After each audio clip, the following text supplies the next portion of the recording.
di leen nuyu di leen ziar am mbégte dellu si fii tey jii ñu am mbégte dalal Diallo El Bachir jiite fondation El Hadj Bassirou Diagne ñuy waxtaanee lépp lu jëm ci wàllum tolluwaayu réew mi rawatina ci wàllum politique ndax gis nañ coow li fan yi yëpp mu ngi juddu diggante pouvoir bi ak opposition bi moo tax préfet dem si guddi mu génne bataaxal aaye lépp lu jëm ci wàllum rassemblement bu coalition Yewwi Askan Wi waa coalition Yewwi Askan Wi amal conférence de presse tey si suba ba 11h weesoo ay simili nit naam sax nangu nan li nga xamante ni moom moo am moo tax expliqué nañ lan moo tax ñu dakkani lépp lu jëm ci wàllum rassemblement bi doon am bu ñu amoon yéene tey amal ko ci Dakar ak ci biir réew mi naka noonu aussi ñoom bàyyiwuñu ñu ni concert de casserole dañ koy woote waat suba incha allah si alxames bi moo tax ñu woo Diallo El Bachir jiite fondation El Hadj Bassirou Diagne mu wax tamit lépp lu jëm ci wàllu taxawaayu politique ndax gis nañ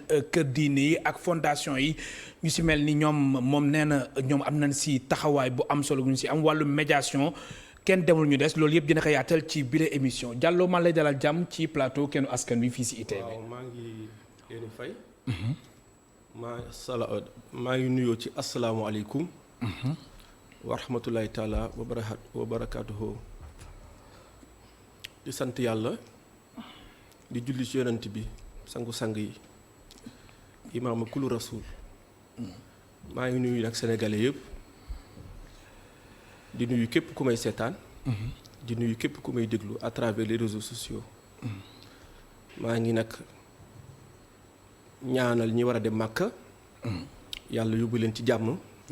delloosi leen ci jàmm. maa ngi ñaanal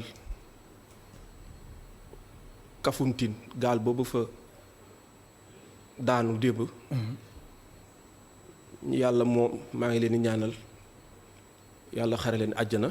amiin maa ngi leen di jaale. bébé yi fi jaaroon yaa weer bële tamit maa ngi jaale seeni yaay ak seeni waajur ndax boobaak léegi jotuma génn. tabaski bi ñu jëm tamit nag foo mu bokk ci nuyoo bi képp kuy sénégalais yàlla na la yàlla may xar bu yomb. nga tabaskee ko ci jàmm ndax lépp fekkee la ak tal ndax heure bi daaw boo ko xoolee ñëpp ngi woon ci delta bi. kon ren yàlla suturaal nañu ba corona bi wane na ginnaaw ñu ngi ñaan yàlla ñu tabaski ci jàmm ak salaam. mu nekk lu am solo naam sax fekkee ni corona bi waa ministère de la santé ñoom bis bu yàlla sàkk ñu ngi génne cas yi ndax gis ne mbir mi dafa mel ne ba tey mu ngi fii moo koy yann yàlla dool sutura ba feebar bi ñu fàtte ko. alors Diallo El Bachir yow yaa jiite fondation El Hadj Bassirou Diagne. yaa ngi suivre actualité politique bi. alors d'abord question bu ma lay njëkk laaj rek mooy jamono ji su fekkee ni ñun doon xaara ni rassemblement waa coalition Yewwi Askan Wi mais finalement yàlla wis na si ndox mu sedd ba ñoom aussi dàkk nan seen boobule rassemblement. yow Diallo El Bachir laata bu ñëw bu baax si waxtaan bi wàllu médiation ak ñoom seen ak fondation bi sa gis-gis lan la si. xanaa gis-gisu responsable ak gis-gisu njaboot nga xamante ni kontaan nañ ci ndax fii réew mi toll jamono toll fi tabaski des fukki fan ku ne yaa ngi tal sa bopp tal sa njaboot. vraiment fi réew mi toll ñu war a dem ci ay examen ku ne yaa ngi tal sa bopp tal sa njaboot. fi réew mi toll nit ñi di dem Makka ku ne yaa ngi tal sa bopp tal sa njaboot. politique naam ci la bokk waaye aj bi ñu ko aj nii man kontaan naa ci te maa ngi leen di féliciter. taxul nag ñu ne ay tàppet lañu ndax gis naa xaat ñu commencé di leen dal naan dañoo ragal loolu du noonu dañ leen war a féliciter ñoom ñëpp. ndax ay njaboot lañu. yëkkati nañ loo xamante ne mënoon na andiwaat jeexi jaaxa ak jaxasoo. ndax barki démb bi ñu ko fi yëkkatee ñetti nit faatu nañ ci. tabaski nag dafa nekk fête bu spécial. ci jullit yi nekk fête bu neex ci jullit yi. maanaam daal nit ñi tabaski nañ tal. kon ñaan ñeen yàlla tabaski ak lu ñu tabaskee la nit ñi tal. très bien. waaw ndax fi toll nii. xar jafe na dund seer na njaboot gi foo nga teral leen. foo nga xotti leen am ñoo xamante ne tabaski ba tabaski la ñuy feetu. am na ñuy liggéey fi ñoo xam ne tabaski ba tabaski la ñuy dem seen dëkk. kon tabaski bi buñ ko ñàkkal fayda nañu bàyyi sax nit ñi féex ci tuuti féexal ci seen xol yàlla may leen lu ñu tabaskee kon 10 jours yii fii ba tabaski ñu ngi ñaan yàlla kenn bañ a yëngal dara. ndax li ñu jël nii décision bu responsable la. man daal mënuma lu dul remercier leen. très bien kontaan naa ci ndax bokkoon nañu ci ñu doon sas. pour ñu teggi seen tànk annulé. très bien très bien rassemblement bi loolu daañ ci ñëw léegi mais da nga ni tabaski lu des ay fan yu néew la fukki fan mais ñoom ba tey ñu ngi taxaw fu ñuy taxaw ñu suba dañuy woote concert de casserole. waaw juróom-ñetti waxtu jotee. waaw concert de casserole comme ni nga defee woon keroog. concert de casserole bi man kontaan naa ci. da nga si kontaan. waaw dama ci kontaan. mais ragaloo concert de casserole bi rax wala. concert de casserole bi ni ñu ko defee keroog. oui du dara déggoo ci benn coow. genre jumelage ak jubilé rek. comme bi Sénégal gagné ni mu meloon rek noonu la mel. donc politique daa bëri façon. moo ma gënal taal pëna. moo ma gënal xaañante. moo ma gënal sànni xeer kon nañu tëgg casserole ba seen xol sedd. mais est-ce que mënuñ ko woon dàq tamit ba après tabaski. bon liñ fi mën a dàq ba après tabaski bëri na. waaye ñoom nag comme. mais xam nga da nga ni fukki fan yi nit ñi taluñu ay rassemblement. mais quand même concert de casserole bi tamit nit ñi dañuy génn ci mbedd mi di taasoog yooyu. waaw xam nga concert de casserole mais loolu est-ce que mënuñ ko woon dàq. waaw xam nga concert de casserole gis nga nit ki. oui bul ko xañ léppam. ñoom fi ñu toll nii gis nga nee nañu jaan boo ko jamee foo mu féqu ne leen bàyyi ñu féqu bi nag daa bëri façon ndax li leen dal daa metti lan moo leen dal. ñoom ñuy titulaire ñi ngay gis ñu toog ci table bi yëpp kenn bokk ci kenn du ci dugg assemblée ci ñoom loolu doyul coono. mais ñi ñàkk seen bakkan nag. déedéet mais ñoom lu leen dal aussi dafa metti ñetti nit ñu ñàkk seen bakkan. balaa ñuy ci manifestation bi amoon balaa ñuy egg ci ñàkk seen bakkan. da ngay andi li waral ñàkk bakkan am. rejet mais est-ce que loolu moom moo indi ñàkk bakkan. déedéet du loolu xam nga lu andi. mais ñàkk ñoom bakkan nangu nañ ñi dañ def erreur. xam nga ñoom seen bopp nangu nañ dañ def erreur. déedéet da nga may déglu tuuti. oui. marche amoon na fi le 7 koo ci dégg ku ñàkk bakkanam. mooy le 8 bi le 8 bi. le 8 waaye. kon le 17 bii xaw ma la ñaata buñ ko bàyyee woon dara du xew. parce que ñoom mais loolu xam nga hypothèse suñ ko bàyyi woon dara du xew. dara du xew. mais quand même kilifa yi am nañ ay renseignements. waaw. kan moo ñu wax ni peut-être mën na am ay infiltration comme ni ko préfet génnee dem ci bataaxalam. xam nga état ni infiltration mënoon na am tey suñ ko autorisé woon ak yeneen mbir trouble à l'ordre public ñuy attaquer ay édifices publics. waaw dama bëgg ñu dellu si waat. ci ñi dee nga wax. dama ne barki démb marché am na fi kenn deewul waaye jàmmarloo bi mu amee ci la dee am kon man je suis tout pour jàmmarloo bañ a am. kon da nga yow manifestation yi dañ ko war a autoriser. dañ ko war di autoriser. ñu encadré ko boo seetee sama kaddu. dama waxoon Macky Sall na bàyyi nit ñi taxaw ndax am na lu tax dañoo mer nit ki bu meree bàyyi ko mu génnee meram.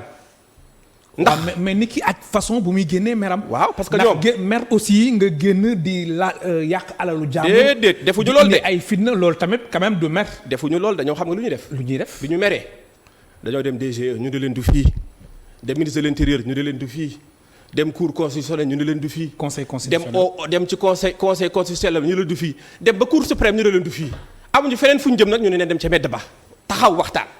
kon dama bëgg ñu nangul leen seen droit boobu. mais seen droit boobu ngay wax ñoom nangu nañ aussi dañ def erreur. waxuma waxi erreur de. mais erreur moom moo jur li. xam nga erreur bi fi mu toll da nga koy partagé. oui muy pouvoir bi muy opposition bi defal ñoom tey dañu foofu dañ fa daanu def ay erreur loo xamante ne mënoon na ñàkk. xam nga lu andi erreur bi.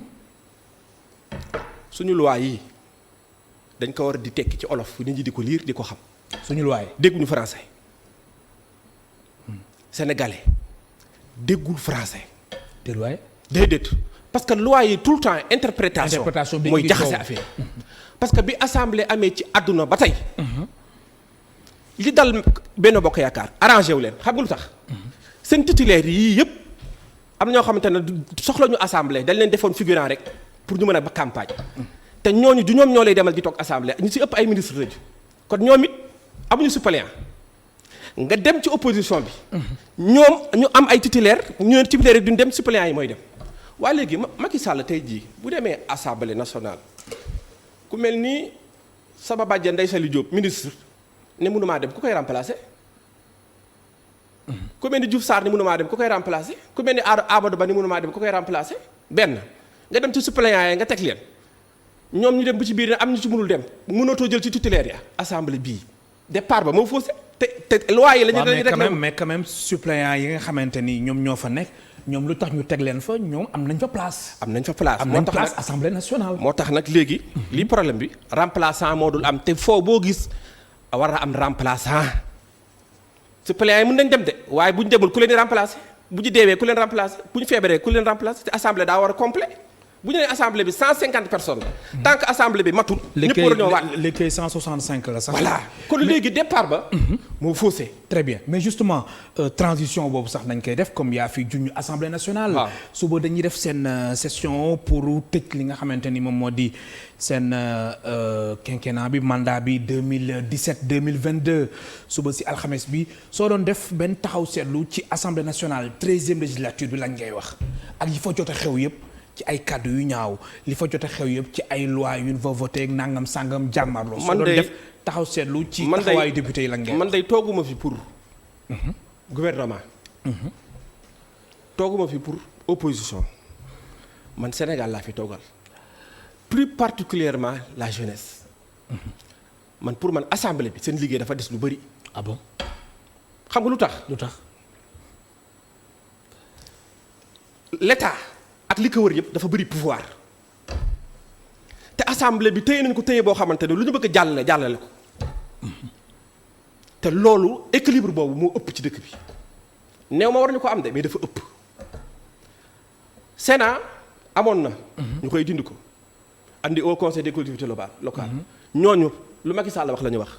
nga dem assemblée lu Macky Sall wax la ñu wax conseil économique social et nga dem conseil économique social environnemental Idrissa Seck yor ko Aminata Tall yoroon ko lu Macky Sall wax la ñu wax nga dem ci Innocence Ntap Ndiaye lu Macky Sall wax la ñu wax gisuguma ñoom loo xamante ne Macky Sall yëkkati na ko ne lii laa bëgg ñu ne ko président ka teggi kon assemblée boobu nag dafa am ñoo xam duñ ci gis seen bopp. kon yow loolu ngay xaarani rupture boobu ngay xaarani si 14e législature. maanaam élection législative yu 31 juillet yaa ngi xaar beneen xar kanam bu assemblée nationale bu bees. te yàlla daf ñu nar a defaral assemblée bi xam nga lu tax. déedéet waay liste suppléant bi nar a dem nii. ñoo nar a nekk ay liggéeykat. ndax titulaire yee fee te faw ñu dem par la force duñ fa dem kon assemblée bi ay liggéeykat ka nar a yor xam nga lu tax. ñi ngay gis ci télé bi ku mel ni Habib Sy tal na leneen ndax ñoom 2024 lañ jëm ku mel ni Sonko demul assemblée tal na leneen ma nga sigee soro di yéeg ko wàcc ku mel ni Déthié Fall tal na leneen kon assemblée bi ma gis ni dafa nar a liggéey xam nga lu tax ñoom ñi politique intéressé yëpp dugguñu dañ nar a dem sur le terrain laaj ji 2024 ñoom daal 2024 élection présidentielle yi moo leen tax a jóg. kon suppléants yooyu dinañ liggéey titulaires yi nga xamante ne ñoom xeeb nañu assemblée ndax ay ministre lañu duñ fa dem kon assemblée bi dina am équilibre tuuti ndax dina am ministre yoo xam ne du dem assemblée man maa la wax loolu man sama bàjjanee sa lu ñu wuti assemblée si sama yaakaar. si sa yaakaar. mooy ministre de la femme. waaw Diouf Sarr li muy wuti assemblée ci li ma yaakaar ñoom dañ ci am yor gouvernement di gérer gouvernement suppléants yi nga xamante ne ay remplaçant la ñuy wër xam ne am nañu doole am nañu kattan wëndeelu ñu di wër di wut ku leen voteel ñoom dinañ liggéey. dinañ liggéey kon yàlla li mu defar nii. bu ci sottee ndox bu sedd ba ñu voté ko ci jàmm équilibre dina am ci assemblée. kon manquement yi nga xamante ni moom nañ nemmeeku ci assemblée nationale yow li nga doon xaar si seen liggéey gëm nga ni assemblée nationale bu bees bii di ñëw. rupture dina am parce que assemblée bi bu dee président assemblée bi yaa ko fa teg muy Moustapha Niasse sa allié la woon bu dee loi yi yaa naan voté leen ma lii nga majoritaire fa ba assemblée boobu ban sens la dafa il faut un contre-pouvoir assemblée bi. am na député yoo xamante ne bu loi ñëwee dañ naan carrément duñ ko voté mais fii xam nga fii la moo fi am. duñ ne loi Sénégal de loi Macky Sall. kon cohabitation ngay xaar mën na nekk. cohabitation c'est-à-dire assemblée boo gis cohabitation am na mais cohabitation bi ñuy xalaat. mooy Macky Sall gën a néewle. député yow yaa ngi xaar loolu yow. loolu nag man urne yi ñoo koy définir. très bien oui. mais li ma gis nii daal xam naa ne daal. ku génnee Sonko assemblée mu war a dem 2024 amul problème ndax am na lu ko doy. ku génnee Déthié Fall moo war a dem 2024 am na lu ko doy Habib Sy Aïda Mbodj ñoom ñëpp am na leen doy kon suppléants yooyu kenn gënu leen nekk Sénégalais kenn ëpp leen xam-xam baax na waaye bu ëllëgatee loi yi ni ñu koy bind ci olof. maanaam loi bi dafa jaxasoo parce que nga fekk kii waa léegi defal naa gis nañ sax même ci affaire mandat présidentiel ak tamit li nga xamante ne moo fi amoon ci temps Abdoulaye Wade même ñi ngi seen xam-xam màcc ci wàllum yoon ku si nekk ni ngay interpréter loi yi ak articles yi. li conseil constitutionnel def. ñoom dañu ne seen wax. mënutul dellu ginnaaw. oui. waaw conseil constitutionnel dafa fell fii mais fell nii du benn. ah bon déedéet. waaw mais quand même ñoom suñu xasee ba wax jeex na. jeex na kii takku jaraam lañu yóbbu. mooy Benno Bokk Yaakaar seen bara rek lañu yóbbu benn Yewwi Askan bi seen mbagg lañu dagg yóbbu ñoo ko xam nga looluy problème bi parce que titulaires yi ñoom takku jara la rek. suppléants yi takku jara la te suppléants yooyu léeg-léeg da ngay bind rek suppléant duñ ko sax considérer mais ñii nag les éléments clés lañ ne toog leen waaye toog boobu baax na. baax na waaw mais quand même li ma la doon wax sànq. toog boobu mooy baax na ñëwaat mais nangu nga ni ñoom nangu nañ dañ def erreur. erreur bi seen njëlbeen wax. erreur bi ca njëlbeen ba. oui. Sonko nee na def nañ erreur. ñoom it def nañ erreur. oui waaye dama ne. atte ba moo dul yomb xam nga lu tax. Sénégal mën nañu ëffal mais mënuñu atte xeex ndax bu dëgg jotee ku ne da ngay rocceeku. ëffal nañ leen ñoom ñëpp ba ñuy war a dem conseil constitutionnel du dugg ci wax parce que départ ba la. parce que lii dafa mës a am liste boo xamante ne dañuy ne ñoom ñi dégg nga droit nee nañu une liste la ñuy wax waaye waxuñu leen liste waaye ku leen di atte. ak conseil constitutionnel te moom. ñoom ñu ne inéligibilité la ñu am ñii ñu am problème mu parité. waaw kii ne parité bi mën na jàll kii ne inéligibilité bi moom dañ ko waroon rocce rek mu jàll waaw ku leen di atte ki war a atte ñëpp nag toogal fi yàlla ci kaw suuf muy juróom-ñaari stage yooyu. nee na yow comme fii nga defoon erreur fellal foofu yow comme suppléant nga def erreur fellal foofu ñu ne assemblée benn ci monde bi musul am liste boo xam ne da ngay dindi suppléant dindi kii ku leen di atte ban état mooy ñëw atte ñu parce que dafa egg ba fa cour suprême fa mu yem nag. conseil constitutionnel jeex na.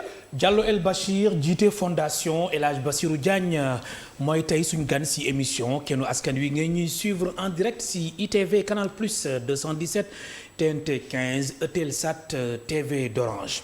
alors gis nañ tànku jàmm yi nga xamante ni fan yi am na ñu koy dox ngir pouvoir bi ak opposition bi vraiment climat délétère bi am seen diggante mbir mi mën a am dal.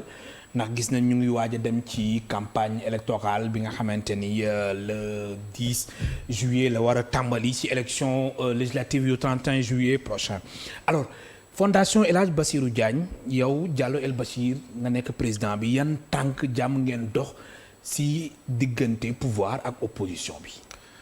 Sénégal dox fi jàmm dafa metti. ah bon waaw. dox fi jàmm dafa metti waaw. ndax bëri na. ñuy xëpp su guddee ñooy naanandoo attaaya. maanaam gars yi dañuy coow nii. bëri na ñuy xëpp. après ñoom ñooy añonoo. bu guddee ñooy naan attaaya. bëri na ñooy naanatool attaaya it bu guddee ñooy seeti sa noonu joxe leen information. waaw. yow da nga ko nemmeeku ci médiation. dafa am ci médiation bi. ah bon bu baax sax parce que kii di président Macky Sall. nga xamante ne moom lañ jël kii raayu Sénégal yëpp teg ci loxoom. jël sécurité bi teg ci loxoom jël assemblée bi teg ci loxoom jël au conseil teg ci loxoom jël lépp teg ci loxoom man dama defee ne léeg-léeg dafa am lu mu dul yëg. waaw. lan nga yaakaar ni moom yëgu ko. parce que dafa foone rek dafa am ñoo xam ne dañu defee ne rek doole mooy régler réew mi te tant que ñu ngi koy jay naan ko yaa fi nekk yaa mën ñëpp réew mi ci tàkk la jëm. déedéet faw ñu ne ko del baale wooteel waxtaan jëlaleel jéggaleel. waaye président. mais pour yow moom deful loolu. déedéet ak li fi jot a am yëpp ci wàllum dialogue politique ak waxtaan yi nga xamante ni amoon na fi ci wàllum waxtaan diggante pouvoir opposition société civile ak ñoom seen. dialogue ba dafa yegg ba tey ana sama papa Famara Sagna ana rapport ba dialogue bi dafa bokkoon ci lii dialogue boobu bu ñu ko respecté woon tey jii président parti du nekk chef de l'état problème boobu moo ko andi parce que boo jubali ci président rek ñu ne offense au chef de l'état te chef de l'état bi mi ngi politique de campagne comme ñëpp. campagne da ngay wax sa soxla mais quand même institution la. institution la waaye dafa am dëkk yoo xamante ne boo xasee ba yore institution bu toll ni président de la république parti ba da ngay bàyyi xale yi gérer ko wala ñu la wàcc gérer ko. maanaam cumul de fonction ngay wax. foofu loolu njiitu réew parce que mi chef de nekk président de la république ba pare nekk mooy problème chef de parti. bu waxtaan yooyu bu dialogue bi yeggoon. loolu day daj mais dialogue bi dafa eggul parce que bëri na rëq-rëq yu am Macky Sall bu amoon intermédiaire. mais pourtant dialogue bi àgg na lan ngay waxee ni dialogue bi àggul lu tax nga ni dialogue bi àggul wala yow. dialogue conclusion yu ñu si wax recommandation yi yi nga xamante ni moom nañ ko tëralee. dialogue ba Papa Famara Sagna oui lan la wax bu dialogue ba jeexee du dafa xëy même ay kaasa nit ñi xamatuma lan lañ bëgg dialogue ba yeggul ba tey ji président am na yu ñu ko santoon ci dialogue bi ci amnistie opposé yi fi xewoon ay Khalifa Sall ak Karim Wade da ko gis ba def ko ba tey kon ana dialogue ba. mais est-ce que loolu weesoogul quand même. mais nag nit ki boo suqee ay laafa munul naaw munul dox boobu ba léegi muy xaar dafa metti c'est urgent c'est des kon problèmes Khalifa urgents. Sall ak Karim Wade dañ leen war a amnistier. seen problème dafa waroon ñu mën a bokk ci élection dafa waroon présidentielle jeex bu tension bi 2024. yëpp dafa am lu ko laal moo tax ma ne président. ñi ko naan yaa fi ne ak daan nga ñoo ko nar a sonal. waaw mais moo fi nekk jamono ji quand même. mu yaa njiitu réew mi waxuma yaa fi ne boobu de. waaw yaa yaa fi fi ne nekk yaa fi ne yoral sa yat del dóor. loolu lañ koy wax de mënuluñ la dara. yaay da nga président gëm ni am na ñu koy wax loolu. waaw parce que président léegi bu def loo xamante da nga xam ne kii ndeysaan bu xamoon li mais xew ci dëkk est-ce que lépp président la quand même président dafa nekk njiitu réew mi président de la république am ay ministres am na si yoo xamante ni ministres yi ñoom ñoo koy doxal ministres yi lu ñuy jëriñ directeurs yi quand même. man de maay wax ak yow. oui man nag soo si tuddee njiitu réew mi man daf may jaaxal. man de maay wax ak yow. dëkk bii lépp lu fiy sotti boo gisul président du sotti bokk na ci li daaneel réew mi. soo gisul président du dara du sotti ministre yi ngay woo koo ci woo je vais rendre compte au boss la lay wax te balaa nga leen di jot ak kañ nga leen di jot koo ci bind duñ la faale. kon poste premier ministre dafa war a ñëwaat. man maa ngi nii bind naa ministre de l'intérieur plus de 2 mois pour toog ak ma mënuma koo gis. est-ce que du courrier yi ñoo bëri. courrier yi lu mu bëri nag man xanaa léegi nga daje ko soo ko xamante ne sax je sais pas mais président la ma la wax ne moom. lii incarne ci réew mi li tax ñëpp bëgg gis président li tax audience président yi toll nii daf ci am ministre yoo xam ne defuñu seen liggéey ndax am na ministre boo xam ne bu defee liggéeyam tey jii ministre de l'intérieur man su ma nekkoon day wàccee tension bi. day wàcce tension. waaw woo opposition yi di waxtaan ak ñoom. mais wàcce tension moom mooy lan. maanaam saa c'est yu que gars yi bëggee manifester. ñu déedéet bàyyi leen ñu manifester saa yi bu ñu suñu bëggee rassembler est-ce que tamit loolu mooy wàcce tension. du loolu de seen est-ce que aussi Sénégal mën nañ dëkk di manifester saa su nekk. seen kaddu. oui dafa oyoful. en les entendant parler. ñan tout le temps ils menacent du pouvoir comme de l'opposition man li ministre de l'Intérieur je le respecte bien mais temps émeutier ku ci génn ci ñoom wax nga jëyee. waaw mais opposition bi tamit ñu ngi wax. déglu woo ma de. oui dama ne. 5 mars bi 14 moo dee amee bi Idrissa Seck génnee waxul lu jëriñ réew mi dafa ne na Sonko waat ministre de la justice bi mu génnee daf ko jiin bëri lu mu mujj après bu baalu leen Aïssata Tall Sall bi mu génnee lan la leen jiine rek xale yi dañoo xiifoon dañoo chômage xaw ma lan ministre de l'intérieur bi mu génnee rek kenn réglé wul cas bi. président sax bi mu génnee dafa ne am na lu ma dégg kat dégg naa jeunesse bi kon ñoom seen kaddu dafa war di oyof. di dalal xel oyof mais opposition bi nag dans tout ça. man opposition bi ñoom aussi seen ay kaddu aussi gis nañ fi ay kaddu yu opposition bi façon bu nekk nañuy dégg. sànq rek maa ngi naan Ousmane mais ñoom aussi war nga mën a lim seen ay kaddu. sànq rek maa ngi naan Ousmane Sonko bu ma ko jotee téléphone naa ko ne président bi wax sànq kulun war a ko wax kulun sax ku reetaan la kuy def cirque. waaye institution la président. nga tudd Macky Sall rek sax te waxoo président sax. très bien. offense mais dama ne ñi nga fi lim si ay kaddu ñun wax opposition bi aussi ñoom aussi ñu ngi génn di wax ay kaddu. waaw dégg lu ma la Ousmane Sonko. oui sànq nee na président kulun la su ma ko jotee téléphone naa ko ne waroo ko wax kulun la kulun ëpp na kuy waxante président. parce que tension wax ji moo ëpp te Sénégal yi melul woon noonu ñoom ñëpp kenn du ci woddu sa kaddu et puis les gens du pouvoir là quand ils parlent. il y a une certaine arrogance bu ñuy waxee. il y a une certaine force bu ñuy waxee mais loolu est-ce que si pouvoir bi. wane ne ñoo yore force dañ koy wax it. mais est-ce que si pouvoir bi rek la. ñoo leen merloo xam nga tax ñu merloo leen. ñoo merloo ñan. opposition bi.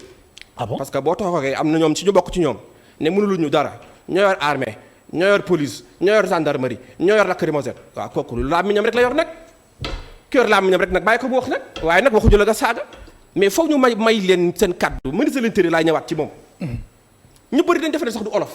mais ministre de l'Intérieur qu'est-ce qu'il y a lu mu la recevoir agul. déedéet dama bëgg opposition bi non une deux nga ne ministre de l'Intérieur. waaw moo leen dénk réew mi Macky Sall tamit dafa dénkuñu ko lépp. qu'est-ce qu'il y a li nga déposé audience. déedéet audience bi tuuti la parce que la ma ko doon doyee lii la. na bàyyi. non xam nga lan moo tax may wax loolu ndax yaa ngi siy insister. qu'est-ce qu'il y a da nga bëgg mu dalal la. déedéet daar wala. dama bëgg mu recevoir opposition bi. Macky Sall nañ ko tegee ni ne le. mais yow bëgg nga mu recevoir la. man soxla moo ko parce que lii la yaa ko doon doyee. tey ko doon doyee. ñu autorisé marché bi ñu bàyyi leen man lii laa ko doon doyee tey parce que chaque fois préfet tardé na préfet lii la ñaar nit dee. mais quand même argument yu préfet.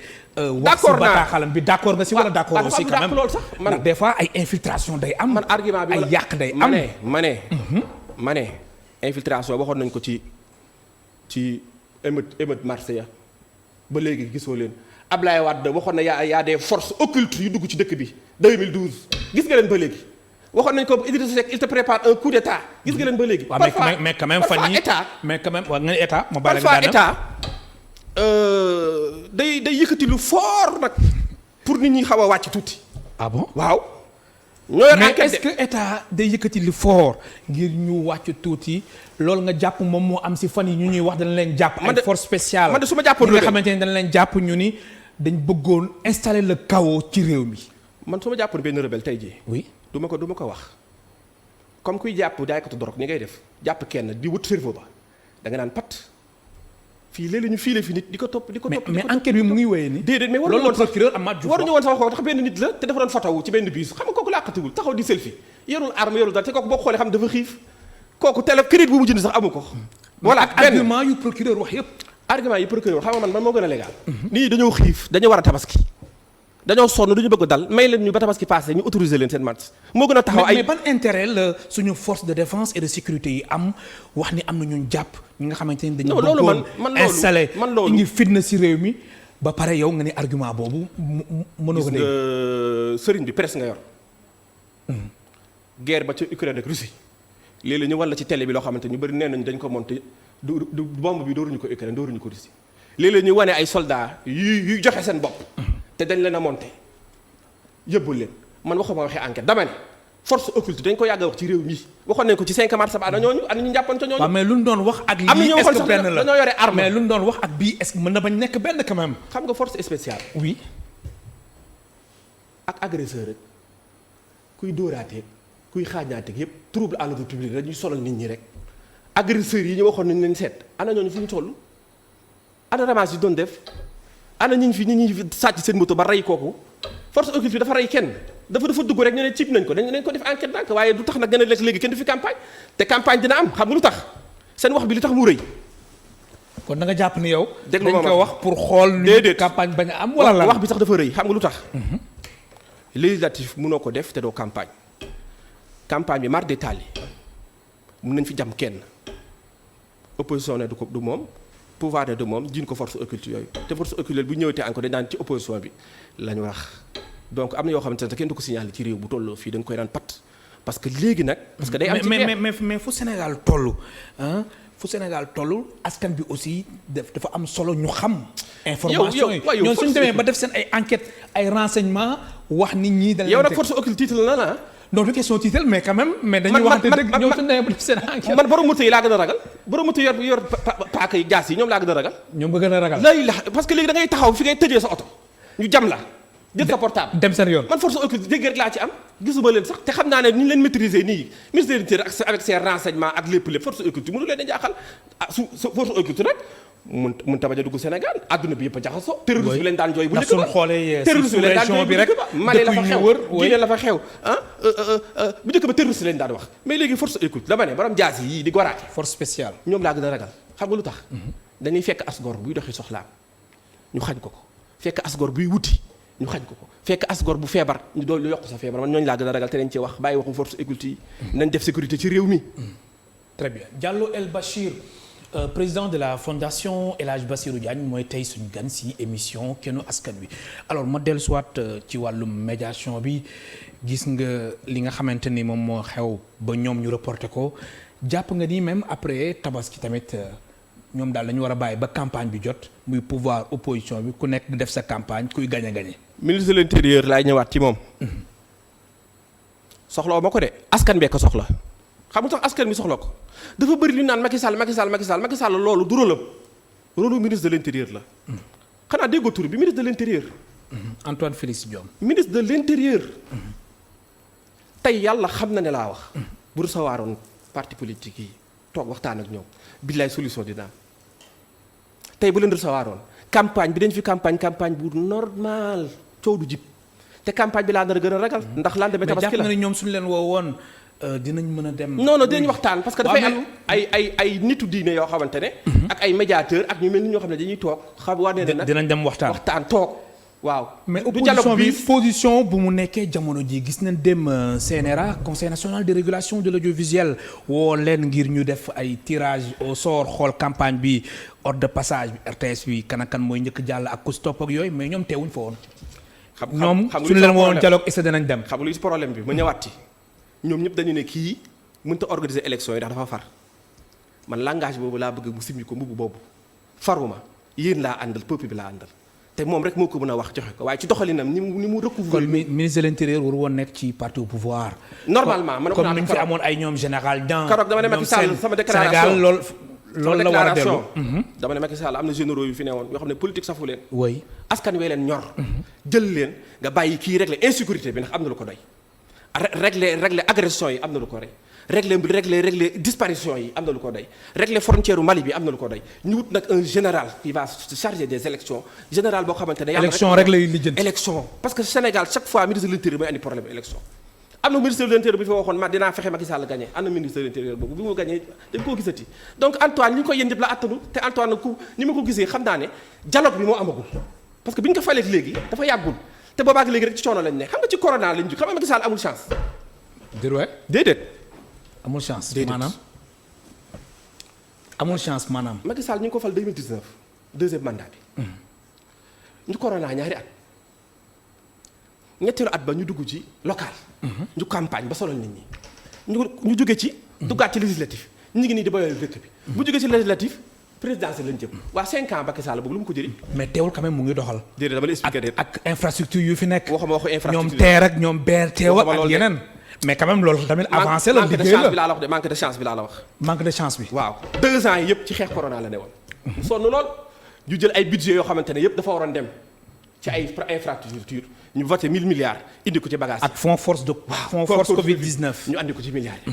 ñu jógeeti ca defee dañuy am jàmm ñu andil ñu local yoo xamante ne investiture metti woon na jaxasoo parti ba tas ñii jaar di ñu jóge ci ca féexuñu dugg ci législatif yi. du campagne législative de campagne 2024 la fii ba 2024 wax rek ak xuloo ak xeex Macky Sall nag dina liggéey waaye kuy gis liggéey bi ku koy gis ndax liggéey balaa ngay tal gis ko da ngay nekk ci jàmm ak salaam. da nga waxoon ni Sénégalais yi gisuñu ko. de 5 ans yi dafa métti ci moom amu ci chance. mais quand même TER baa ngi fi par exemple. aywa TER bi mais am na solo ak coow gi fi amoon yëpp. ci wàllum ay 700 milliards wala 1000 milliards yu fi duggoon. mais ñu doon coow yëpp léegi noppi na ni vraiment TER bi am na solo. xam nga loo ma waroon wax. muy lan. TER bi 2019. la ko démarré mu ne kekk taxaw avant muy campagne mu dugg ci def inauguration bu rëy mu dee tekk taxaw. ñu naan kañ lay départ ba yàlla àtte fan yee mu départ ñu newaat lu des ba yàlla àtte fan yee mu defaat deuxième phase ñu ko ci sant waaye dama ne 5 ans yi du TER kese biir yi emploi jeunesse bi médecine bi fa la fayiree. maanaam santé bi chômage des jeunes ak tamit wàllum lu mu tudd wàllum denrée yeeg nangam. non man sax du ma généraliser dama ne. balaa nga tala yéeg TER ak ki am paas ba day fekk nga wér balaa ngay tala yéeg TER di fay 2000 ak ki am paas ba day fekk nga am loo lekk. am ñoo xam ne du ñu yéeg TER parce que 2000 francs aller retour boobu dañ koy dépenser seen biir kër. mais quand même TER bi am na ñu si yéeg. bu baax waaw ndax ñëpp mënuñu si yéeg. mais am na ñu si yéeg. mais dama ne ni ngay yëkkatee TER bi. dama bëgg nga yëkkati ko politique sociale bi. ak conjoncture bi nit ñi nekkee. ak inflammation des prix bi ak xiif gi. ak marché mais quand même du Sénégal rek. déedéet waaye nag contexte bi du Sénégal rek. waaye nag Sénégal fi ñu toll nii. dañuy def ay projet de prestige ba dañuy fàtte biir yi. TER bi ça nous a coûté trop cher ndax prestige. rafet na neex na waaye mënoon na gën a yomb mënoon na gën a gudd. dugg nga si. dugguma ci. parce que soxlawu ma ko. soxlawoo ko déedéet macha allah. mais am na solo. am na solo waxuma wax it man baniruma TER bi. parce que booy wax da nga defee damay bannir TER baniruma TER bi. man xam nga lan laa nangu nga ni que ni état bi mu ngi def ay jéego def na ay effort naam sax fekkee ne yow da nga ni yi nga fi cité léegi muy wàllum wér-gu-yaram. dama la ne Macky Sall wàllum chômage des jeunes mais nangu na ni quand même état bi mu ngi góorgóorlu. dama la ne Macky Sall 5 ans yi amu ci chance. nga ne ma lu tax damay ñëwaat propos parce que yaa ngi bëgg dugal wax du foofu. parce que xala bu ba TER bi dama la ne. dafa xeex corona 2 ans. ak loolu. TER bi naam neex na rafet na. ça nous a coûté trop cher. dama bëgg nag li des ci ñaari at yi nga xamante ne nar nañ ko wax rek social man loolooy sama kii na defar sax TGV waaye na fekk biir yëg ko na fekk yaram yi yëg ko santé bi fi ñu toll Sénégal foofu la toll xale yi. may nañu démb santé bi gis nañ fi ay infrastructure gis nañ kañ fi nga gëj même hôpital Tivaouane tamit gis nañ ne président Macky Sall kañ nga gëj hôpital kañ nga gëj hôpital gëj naa fa de waaw yoo xam naa clinique ngay dem man chaque jour dinaa dem Fann benn yoon yóbbu malade dinaa dem Dantec dinaa dem principal ak koo mënti toll ci réew mi kilifa goo mënti doon bu ñu jaaxlee foofu la ñu lay yóbbu oui te ba ma juddoo ba tey na ma ragale woon hôpital yooyu même image bi moo fa nekk ba ma juddoo ba tey barki démb sa nee nañ Dantec dañ koy yokk xob def ko 60 milliards bu jëm kaw waaye neex na dañuy defaraat Dantec neex na mais réhabilité ko jam ñaajo gële teera nga fa stade nga fa arena nga fa hôpital bu mag laa fa bëgg université bu mag laa fa bëgg centre d'apprentissage jeunesse bi parce que la jeunesse est trop diplômée mais qualifié wuñu nañ leen jàngal métier bay mais métier yoo xam ne nag day rémunéré da nga leen di fay parce que xale yi loolu leen tardel fi ñu toll di ku ciy jàng boo ko mayul paas du dem bourse bi doyu bu ñu jógee ci li ñu jàng nga xamante ne ay diplôme kese la retour vers l'agriculture faw mu am faw ñu lekk faw ñu naan donc nañu dellu ci agriculture bi mais avec des formations qualifiantes yoo xamante ne ça va être rémunéré. Très bien alors. bërki de ba mayee nañu 45 milliards. oui. ni ñu ko mayee neex na ma waaye am na nu ko gënoon. du ko gënoon. borom moto yi Jakarta yi nga xamante ne policiers yaa ngi leen téye ci mbedd bi nañ leen woo ñoom ñëpp ne leen kaay ñu may leen assurance yéen ñëpp kaay ñu defal leen carte grise kaay ñu may leen plaque liggéey leen. mais nag quand même téye bi ñu leen di téye aussi ay vérification dañoo vérification bi. am na solo lañ leen laaj duñ ko am mukk. parce que moto boo génnee fa nga fayal ko 300000. pour këyit ci mën a yegg xale yi amuñu loolu. mënoon nañ ko defal xale yi subventionné parce que ci douane bi la jëmaat. assurance bi ñu leen di laaj xale yi amuñu ko permis xale yi amuñu ko nañ leen dimbali ñu am loolu ci benn politique sociale la bokk. Diallo El Bachir daanaka lu ñu dese si ay simili bëriwul alors fondation El Hadj Bassirou Diagne fondation bi nan la tëddee kan mooy personne morale bi. fondation bi daal. dafa nekk lu jafe ci jamono. ah bon. ndax dimbale moo amatul. solidarité partage. kilifa gi ñuy ciitaroo. mooy kilifa nguur. kilifa nguur gu ñu fi fal. bu si ëllëg saa nga changé sa numéro téléphone ut ñeenti garde corps def vitre teintée uti beneen kër kenn du la mën a jot parce que ñoom it ñoo yemul ci liñ leen sant moo tax nit ñi sonal leen parce que bu dee dañ laa fal pour nga régler réew mi nga defee ne dañ laa fal pour nga gën ñëpp kon nit ñi foofu ñu laaj la waaw bu ñu la waree laaj nag nga tëju làqatu loolu ban sens la am kon dama bëgg nitu nguur yi yoree li leen yàlla dénk ju séddale ko. sàcc baaxul de. waaye léeg-léeg nee nañ sàcc maye sax neex na. mais li nga expliqué nii dafa mel ni fondation bi doxul. qu'est-ce que lan moo xew. fondation bi. oui ki ñu ko tuddee. xam nga lu mu xamoon. ubbi buntu këram. suba ba ngoon jot di maye xaalis. ñu koy woowee distributeur automatique. ñu koy woowee bienfaiteur de l'islam. ku yuuxu dëj mu joxe nag bu màkk jotee mu sélectionné ñu ko soxla. prise en charge hôpital yi mu koy def. tabaski ñu ngi koy jooy. léegi loolu amatul. da nga gisul ku ko def Sénégal ñu taxawal fondation bi nag pour perpétuer loolu. bu la nit mayee 50 000 francs ne la dimbali naa ci fondation bi balaa mënu koo mayaat déwén. nit ñi taluñu loolu xam nga lu ñu tal nga tuddee leen làmb léegi ñu dem Grand Théâtre ñu dem Bercy ñoom ñëpp dajaloo fa dem Batare dem Arena. ñu jox la fonction ne la benn oto nga am droit la ngay récupérer yëpp nga jënd si yeneen ñeenti oto. sa buntu kër. société nekk foofu ndax oto bu ne 100 millions loolu société la. très bien mais alors ak coow gi si amoon yëpp fondation bi am na papier léegi. fondation bi nag fi mu war a jaar mi ngi fay jaar waaye ba léegi daal am na lu génnagul. lan moo génnagul lu génnagul lan la mooy papier bi. récépissé bi wooy génnagul. te wutatuma ko it. wutatoo ko. déedéet est-ce que da nga wut ba taay. déedéet xam nga lu tax. lu xew xam nga lu tax. bu dee da ngay wut récépissé pour bind lettre. yàllaa ngi muy suturaal bindu ma kenn lettre. bu dee da ngay wut récépissé pour def tong-tong yàllaa ngi muy suturaal léegi man maay récépissé maay këyit ndax loo xamante ne. mais quand même këyit bi dafa am solo. ndax récépissé bi dalay permettre ñu reconnaître leen. xam nga lu tax xam nga lu tax këyit gi sawartu ma ci. lu tax sawaratoo si. dañoo xëy ne ma dama détourné 300 millions ci fondation bi. loolu lañ la accusé. loolu lañ ma accusé woon. mbir mi dem si yoon. mbir bi demul ci yoon kañ. ndax sama mag ba ma bokkal benn baay ma yóbbu woon foofu. sa mag bi nga bokk nekk baay. benn baay nen da koo dégg rek. léegi mbir mi finalité bi lan la. finalité bi lan la. lan la ma ne ña ma jàpp fu ngeen gis kayit bi fondation bi demandé wala compte bu ñu ko versé rek ngeen jël ca laa ajee lépp nag. kon xaalis boobu yow laaloo si takkewoo si. waaw bu dee fondation bi dañ ko may.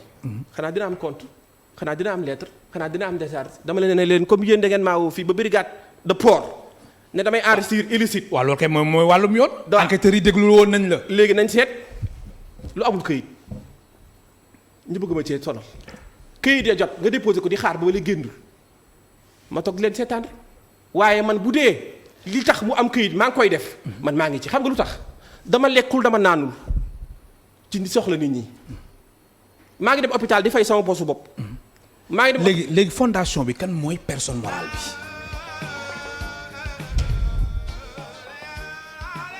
personne morale bi man la. yow yaay personne morale bi. waaw Diallo El Bachir. waaw président de la fondation El Hadj Bassirou Diagne. en même temps yow yaay personne morale bi. waaye personne morale bi. sa frère bi. sama frère bi c'est le grand seigneur de Dakar. oui moom mi la yóbboon si yoon. waaw ci porte plainte contre X dafa dégg xaw ma lan daal loolu sax su ma sañoon sax. oui dañuy gën a dugg ci jeunesse bi tuuti balaa temps bi. donc kay temps bi kay daanaka jeex na. waaw ndax réalisateur bi sax mu ngi teg. voilà parce que fondation bi vraiment temps bi jeex na. waxtaan bi dafa gën a yaatu lii. ndax problème bi du man kese affaire fondation yi c'est normal. mais am na solo quand même. et puis mais man laa la wax et puis récépissé bi ngeen amul est-ce que du loolu moo tax. déedéet fondation bi yi ngeen bëgg def mënoo leen ko def. boo demee sama oto. maa ngi ci taf sama photo pap bind ci fondation El Hadj Bassirou Diagne nga dem sama kër maa ngi taf sama photo pap bind ci El Hadj Bassirou Diagne nga dem cimetière maa ngi koy bay xoolal ci t-shirt yi xale yi t-shirt fondation El Hadj Bassirou Diagne nga dem ci mort inconnu ya fondation El Hadj Bassirou Diagne kon man lépp lu ku am këyit waroon a def xaaruma ko saa bi ma ko joxee nag ba jël waaye bu dee ñaq ak coono mais lan moo bloqué ak dépensé très rapidement lan moo tax ba léegi kenn mënugu leen jox récépissé. maa ko wutatul woon rek waaye su ma ko wutee bu koy wutee léegi maa ko wutatul woon rek. da nga mujj taay yi daal. déedéet maa ngi doxal. yaa ngi doxal. waaw maa ngi doxal. man lay gërëm baax léegi ñu tëj parce que civil yi jeex na man lay gërëm baax jeex la na sant. waaye dafa ab démb tamit ñu faatu woon ca Maroc immigré yooyu. xamuñu nag ndax ay sénégalais ngi ci waaye comme Afrique la ñu wax rek. ay africain non muy Sarr. nee naa nee du ay sénégalais nee na ay sénégalais bokkuñu ci waaye man comme ay africain bokku nañ ci rek. maa ngi jàlle ñëpp. oui waxtaan bi rek bëggoon naa mu gën a yaatu li xam naa yoon yemul si benn. yoon yemul si benn. ñi ngi ñaan yàlla Sénégal gi ñu bokk. yàlla def fi jàmm. amiin amiin ñoom nee nañu fii ba tabaski du ñu yëngal. nañu casserole seen yoon suñu yoon negu ci waaye bu ñu xeex bu ñu xuloo bu ñu taal pëna. très bien ministre de l'intérieur bëgg naa mu woo leen ñu toog waxtaane réew mi. ndax campagne bañ am violence. très bien am na solo campagne zéro violence. man lay gërëm baax di leen sant mu nekkoon Diallo El Bachir mbokk téléspectateurs yi yéen tamit amul seen fay di leen gërëm baax di leen sant di jéggalu baax a baax si xabaabal bi Diallo El Bachir président de la fondation El Hadj Bassirou Diagne mu nekkoon tey suñu gan si émission kennu askan wi Abdoulaye Ndiaye mu nekkoon ci réalisation bi ci son bi Iba Mar Sène ci son bi Iba Mar Sène ak Modou Diouf xeneen ci caméra yi Angèle Sambou ak Cheikh Ahmed Tidiane Diouf jaa ngeen jëf